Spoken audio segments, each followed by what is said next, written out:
Oke, selamat siang semuanya. Halo teman-teman, para followers atau juga para pemantau Instagram Binus Palembang. Kembali lagi dengan aku JJ, salah satu admin di Binus Palembang.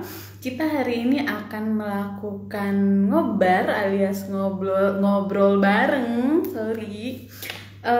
Kita akan membahas sedikit mengenai sebuah topik di mana hal ini tuh cukup hangat diperbincangkan ya teman-teman.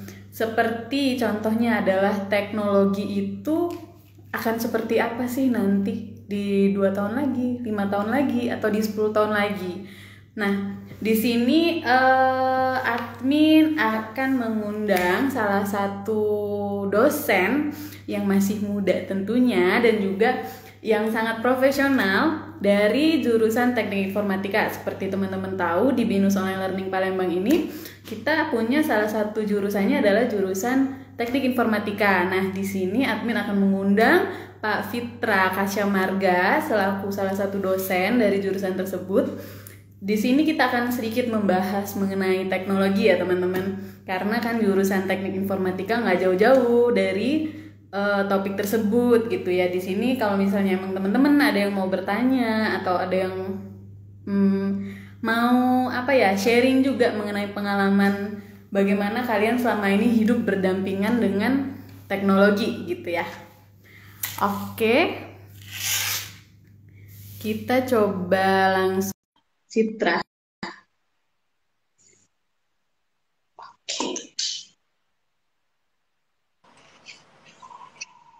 Oke, selamat siang. Halo. Mbak. Iya, gimana kabarnya Pak Fitra? Baik, kabar saya. Bagaimana kabar yang lain? Alhamdulillah baik-baik Pak. Di sini di Binus Palembang semuanya. Ya Pak Fitra sebelumnya pernah ke Binus Palembang Pak? Belum pernah.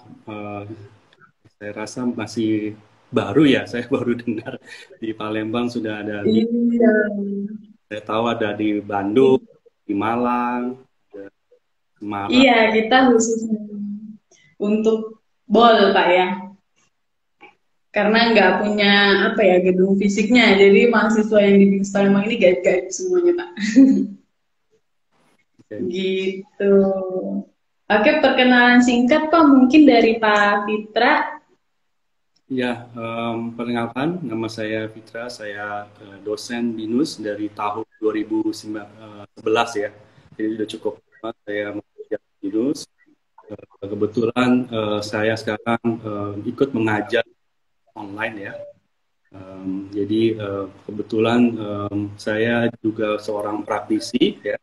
Jadi BINUS online ini memudahkan kita ya belajar di mana saja. Dan saya sebagai dosen yang juga cukup padat karena seorang praktisi juga dapat mengajar di konsep online ini. Jadi itu. Jadi sekarang saya seorang senior data scientist di suatu perusahaan Singapura. Jadi saya membagi waktu untuk mengajar dan bekerja juga. Jadi ini bisa diwujudkan karena ada BINUS online ini seperti itu. Oke, keren banget sih Pak, masih muda lah ya Pak ya, belum terlalu senior banget umurnya, tapi pengalamannya udah senior di mana-mana gitu Pak ya. Oke, nah untuk tema hari ini Pak, kita mau coba membahas seputar teknologi nih Pak untuk teman-teman viewers yang ada. Nah, menurut Bapak nih teknologi saat ini tuh seperti apa sih Pak di kehidupan masyarakat? Iya, sekarang mungkin karena ada pandemi ya, jadi saya melihat digital, banyak bisnis digital ini menuju ke arah bisnis. Jadi seperti akselerasi ya, dari gara-gara pandemi ini kita nggak mau kita harus go digital semua bisnis. Kalau Anda tidak bergabung di online presence, tidak memiliki online presence di Anda bisa mati karena di keadaan pandemi COVID-19 ini semua orang mengurangi touch point ya. Jadi semuanya serba digital. Jadi COVID-19 ini membuat kita semuanya berakselerasi untuk bertransmisi ke digital. Jadi saya melihat ke depannya ini sebuah apa namanya, tren ini akan terus ya. Semua bisnis, semua enterprise, semuanya itu akan menuju ke digital. Jadi ada beberapa hal yang saya lihat ya di sini. Jadi beberapa hal yang karena saya di bidang apa namanya, bidang data dan bidang AI, jadi saya melihat pandang saya di bidang ini ya. Jadi sekarang banyak sekali karena hype mengenai AI ini akan menjadi salah satu hal tools yang menjadi ada di mana-mana ya, dari sisi sebuah perusahaan, sebuah bisnis ini akan ada konsep AI di dalam situ, di embed dalam bisnisnya, walaupun sebenarnya tidak seperti kita lihat ada suatu hal yang seperti natural aja gitu ya. Jadi seperti yang di belakang itu disupport oleh AI, tapi Anda tidak tahu bahwa sebenarnya itu udah AI. Jadi AI itu udah di mana-mana gitu ya, yang saya lihat ini ya. Terus yang kedua adalah penggunaan data ini sekarang sudah melalui tidak menggunakan source data yang konvensional lagi. Jadi kalau kita sebagai contoh, sebagai kita mau meminjam uang gitu ya di bank itu untuk bisnis kita gitu ya, biasanya kita lihat dari rekening koran dan sebagainya ya. Nah sekarang kita nggak hanya melihat itu aja, tapi melihat dari jejak digital kita sebagai source alternatif data bagi perusahaan-perusahaan itu. Ya, jadi mereka bisa akses kita walaupun kita tidak punya record dari apa namanya di bank tersebut ya kira-kira. Namun dia bisa mengetahui bahwa apakah dia adalah kandidat yang baik untuk kita berikan pinjaman sebagai contoh ya gitu. Tapi nggak hanya itu, jadi apa ini apa namanya segala pekerjaan atau kita mau apa namanya mau melamar pekerjaan atau Anda mau mengajukan sesuatu itu kita bisa mendapatkan presence digital kita tuh dari internet, jadi kita bisa melihat seperti itu.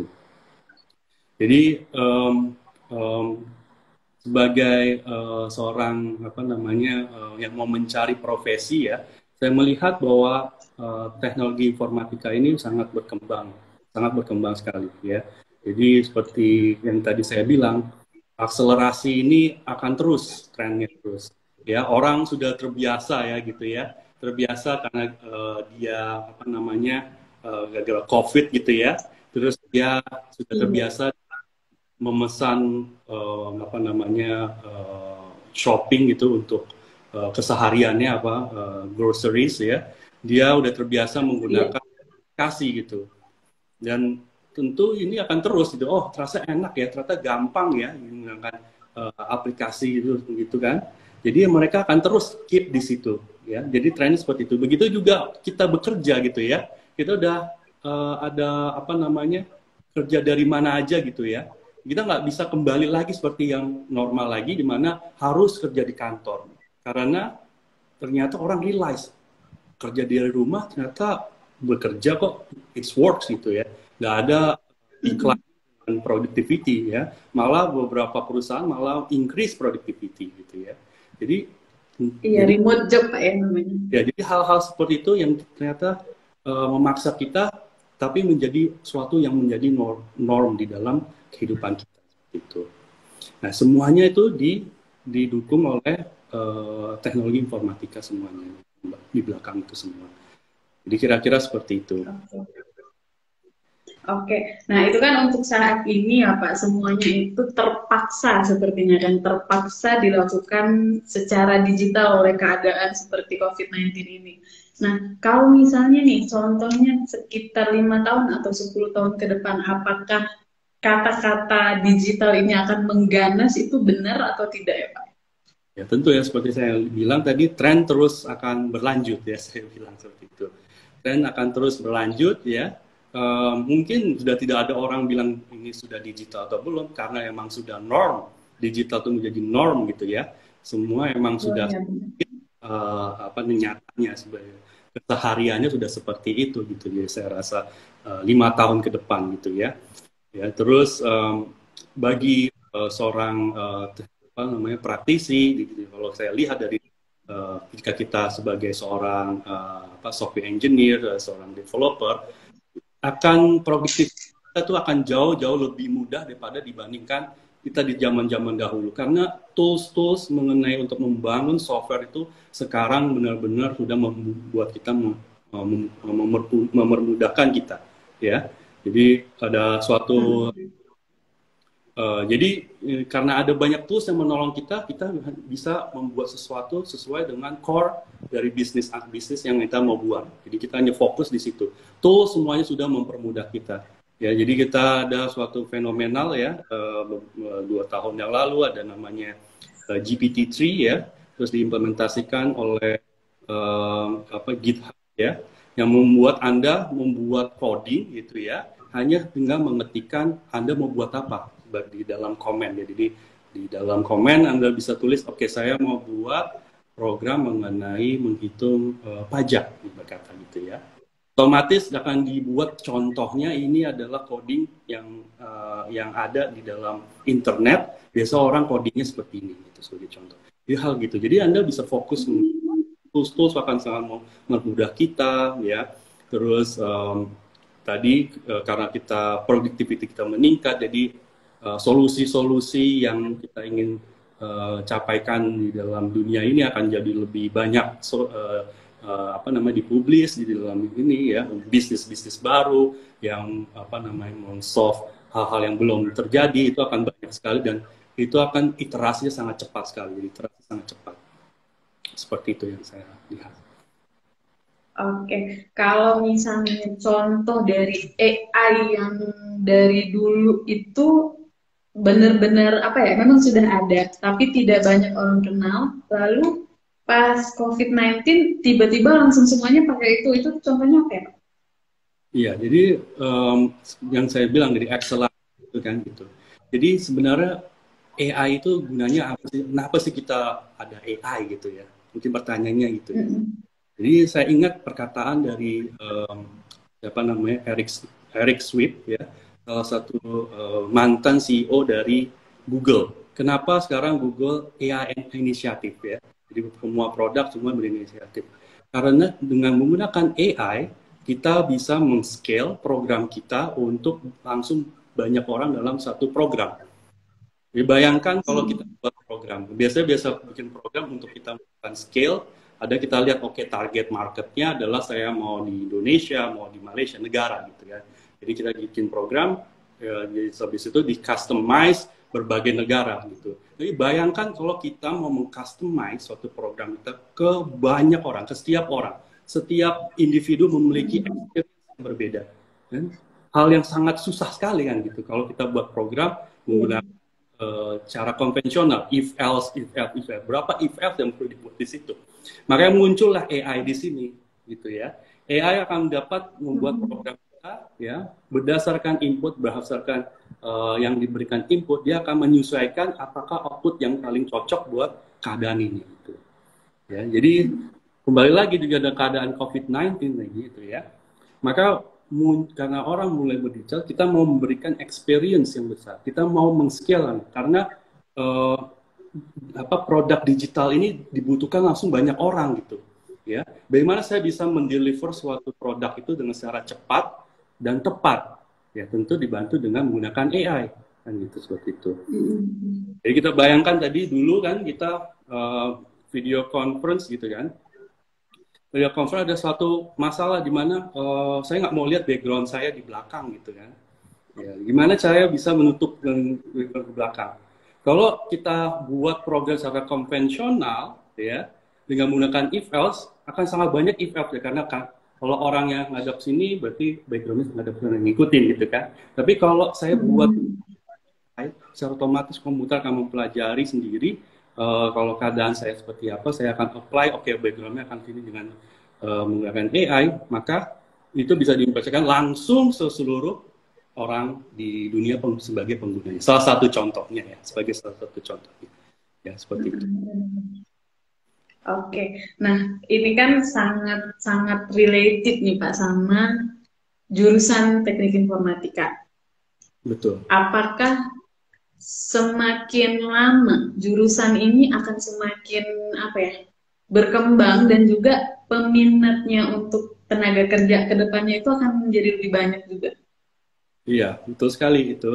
Ya, karena ini berkorelasi secara linear ya. Jadi ketika Mm-mm. ya mengenai tentu semua perusahaan mau melakukan digitalisasi atau sekarang sedang sedang transformasi, saya bukan transisi ya, transformasi ke digital ya, sudah dalam proses ya.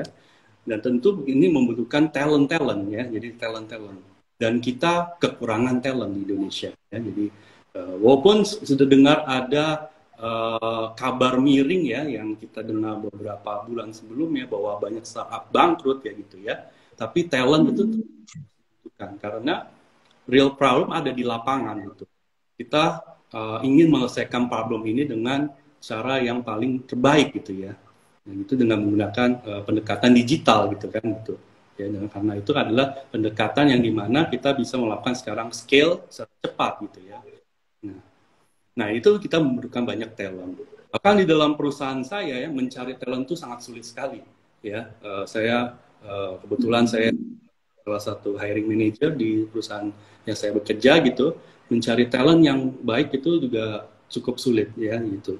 Jadi prospeknya ya sangat luas ya di dalam teknik informatika, dan teknik informatika nggak hanya satu ya, nggak hanya satu cuma bikin coding aja, tapi banyak function di dalam teknik informatika itu dibutuhkan ya. Jadi selain programmer, kalau nggak mau jadi programmer bisa yang lain gitu, tapi di dalam lingkup teknik informatika bisa sebagai product manager di situ, bisa sebagai saya nggak kurang suka coding, saya lebih sukanya memaintain sesuatu, Anda bisa sebagai SRE di situ, sebagai DevOps di situ. Jadi membangun software itu seperti kayak kita tim sport ya, kita sebagai tim ya, ada strikernya, ada penyerangnya, ada backnya, ada midfieldernya, ada ring wing ya, left right, semuanya itu seperti itu. Jadi tim sport, jadi harus masing-masing memiliki fungsional ya, yang berkontribusi untuk membuat aplikasi untuk menjalankan bisnis tersebut.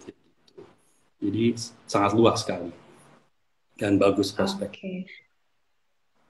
Nah, kalau misalnya nih Pak, balik lagi ke yang tadi perkembangan teknologi, apakah ada pro dan kontranya nih dari semakin majunya teknologi itu?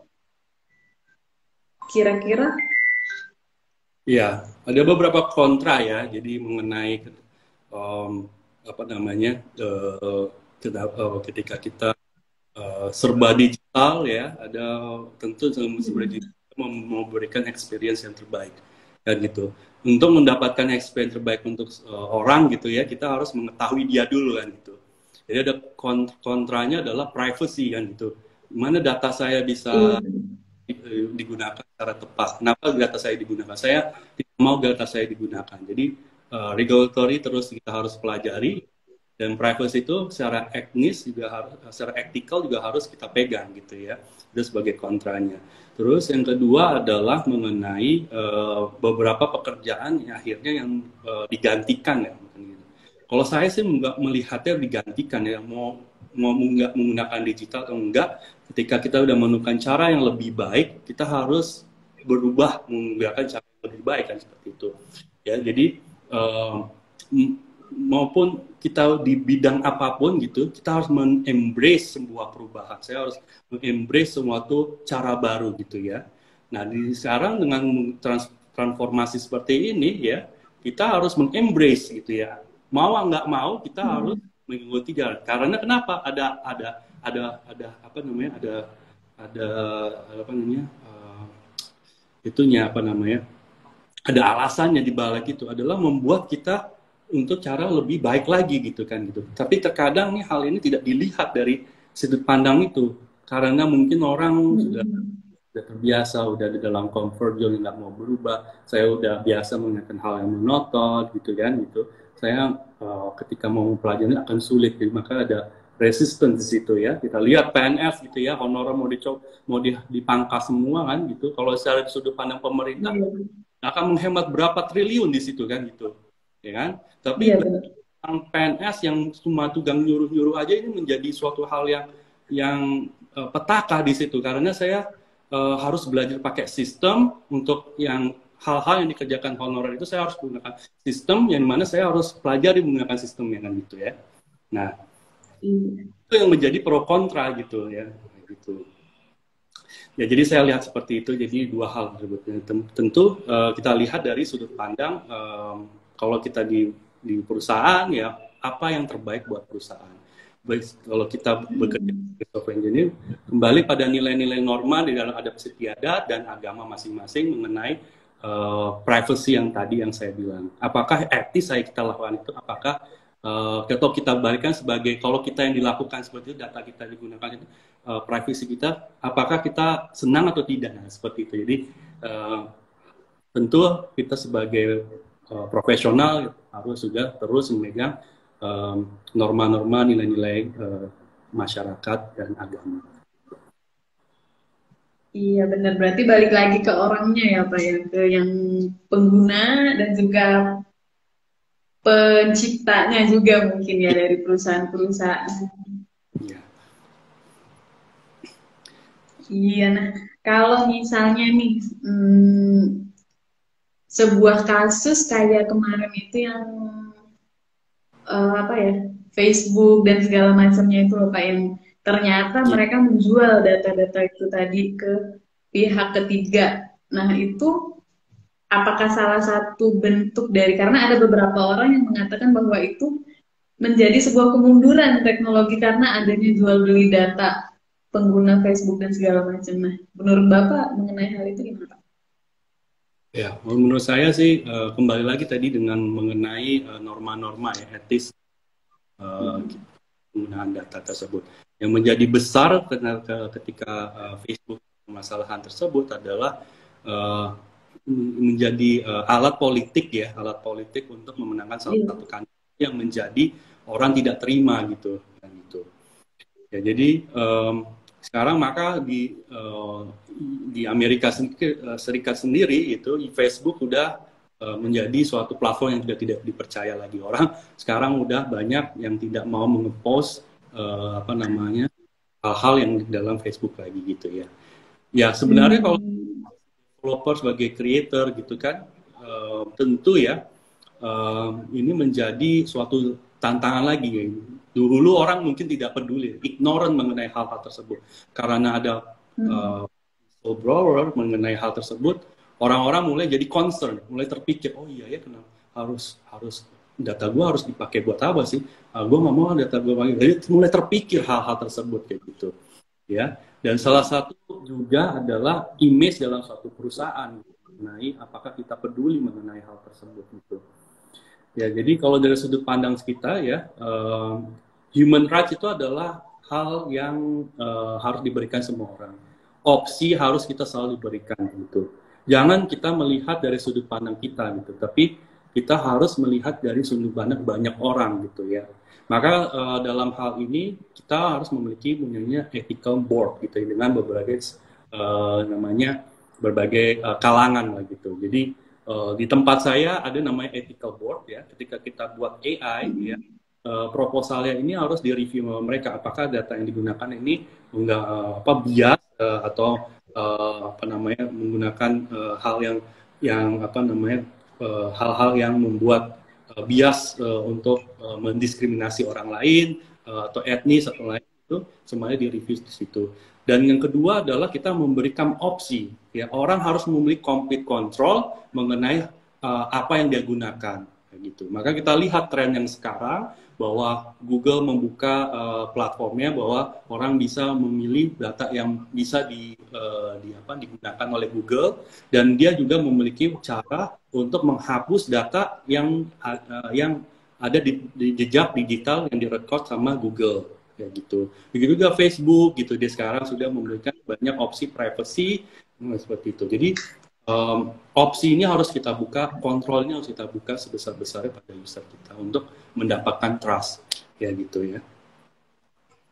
Oke, terakhir Pak, tips and tricks nih bagi kami para awam nih apa ya mengenai AI dan semacamnya itu untuk bagaimana supaya privasi kami tidak akan terlanggar sama developer-developer atau software-software yang kita biasa gunakan.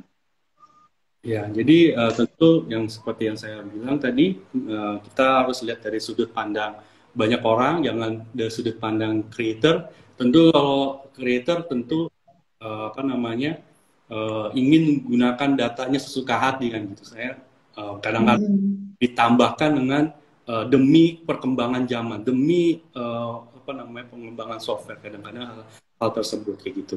Tapi kita lihat lagi data ini adalah data yang apa memiliki hal-hal yang sensitif di situ ya. Jadi human rights itu harus kita perhatikan juga bahwa kalau ini terjadi pada kita, apakah kita senang kayak gitu kan, kita balikkan diri lagi gitu ya. Kita mengecek diri kita sendiri gitu. Yang kedua adalah ya kita harus apa namanya transparan ya. Jadi saya selalu bilang kalau beberapa tim saya, kita harus transparan ya. Apa yang kita gunakan data ini digunakan untuk apa, itu harus transparan ya. Karena balik lagi, orang bisa memberikan data kita karena dia trust ya. Dia trust.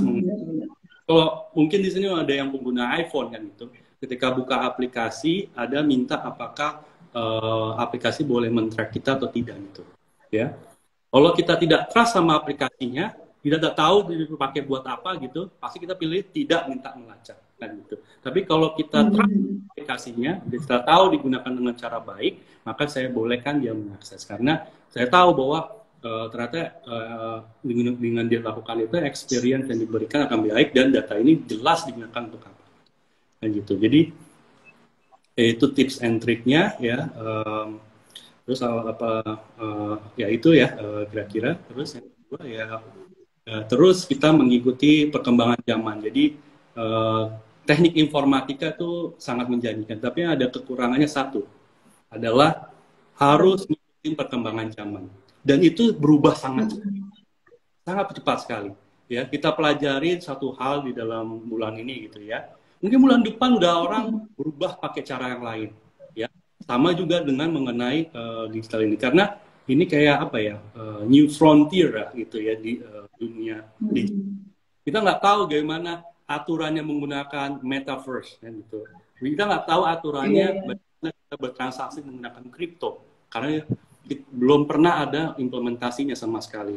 Jadi terus berubah. Nah, kita harus ikutkan itu karena kita harus ketika kita membuat produk gitu ya, itu harus comply dengan aturan-aturan tersebut, aturan-aturan yang ada di situ. Ya, begitu. Ya, contohnya orang sekarang pusing bikin produk yang advertisement itu di Eropa karena ada GDPR di situ. Kita kalau mau launch produk yang ada menggunakan data orang, kita harus comply GDPR gitu kan. Sekarang muncul lagi di California, ada California Protection Act di situ. Kita kalau mau launch di daerah state California, kita harus comply di situ. Nah begitu juga kita banyak negara-negara juga akan melakukan tersebut. Salah satunya di Singapura juga baru launch mungkin 2 tahun yang lalu mengenai privacy act tersebut juga. Ya. Kira-kira seperti itu tips and trick dan apa namanya pesan-pesan kita ya. Oke, berarti benar ya Pak, untuk teknik informatika sendiri itu sangat menjanjikan untuk kedepannya, apalagi semakin canggih lagi teknologi di dunia, maka semakin banyak pula yang akan dipelajari sama teman-teman yang mengambil teknik informatika ya Pak ya. Semakin dibutuhkan juga lulusan dari jurusan itu. Iya, ya itu kita kalau melang di teknik informatika harus update, harus belajar terus, nggak pernah berhenti belajar. Itu yang kalau apa namanya kalau Anda mau memiliki karir yang cemerlang di dunia teknik informatika. Oke, kalau begitu terima kasih banyak ya Pak Fitra untuk sharing-sharingnya mengenai teknologi yang kita sebenarnya sangat beruntung dengan majunya teknologi saat ini karena kita diberikan banyak kemudahan ya Pak ya. Tapi kita harus hati-hati juga memilah dan memilih aktivitas-aktivitas yang seperti apa yang di dunia digital ini yang bisa kita fokuskan. Jangan sampai seperti hal-hal yang viral-viral yang gak jelas itu apa ya. Nah itu akan sangat apa ya, mencoreng ya Pak ya. Iya. Kalau misalnya tidak tepat digunakan. Terus tersimpan dari dunia gitu kan. Nah, itu makanya kita mesti harus. Iya. Oke, terima kasih banyak Pak Fitra atas waktunya. Semoga nanti suatu saat bisa main lah Kak ya ke BINUS Palembang. Karena untuk saat ini Pak, yang saat periode ini udah cukup banyak nih Pak teman-teman yang tertarik sama teknik informatika dari Palembang. Iya. Semoga nanti bisa kesini ya Pak ya. Ya, sama-sama ya teman-teman. Terima kasih. Bye. Semoga jika Anda mau memilih teknik informatika ya apa namanya seperti yang tadi sudah kita bilang bahwa ini ada menjanjikan ya dan salah satunya Anda bisa gabung dengan BINUS ya untuk mengambil graduate programnya sarjananya. Iya, terima kasih Pak. Sama-sama. Oke, boleh diperkenalkan. Selamat siang Pak. Selamat siang. Oke, teman-teman, berikut tadi bincang-bincang kita sedikit dengan Pak Fitra mengenai teknologi. Nah, untuk teman-teman yang tertarik nih sama apa yang tadi kita bahas dan mau coba juga untuk terjun ke dunia teknologi, bisa dimulai dengan teknik informatika. Nah, kalau teman-teman mau coba daftar, kita masih buka untuk pendaftaran untuk periode perkuliahan di bulan Agustus ya, teman-teman. Nah, dan jangan lupa juga kita kalau kita masih punya promo cashback khusus untuk teman-teman yang lulusan SMA tahun 2022, ada cashback sebesar Rp100.000 setiap pembelian formulir, dan juga akan ada beasiswa tambahannya juga untuk teman-teman semuanya yang akan mendaftar di bulan ini. Terima kasih. Sampai jumpa di ngobrol berikutnya. Assalamualaikum warahmatullahi wabarakatuh. Bye.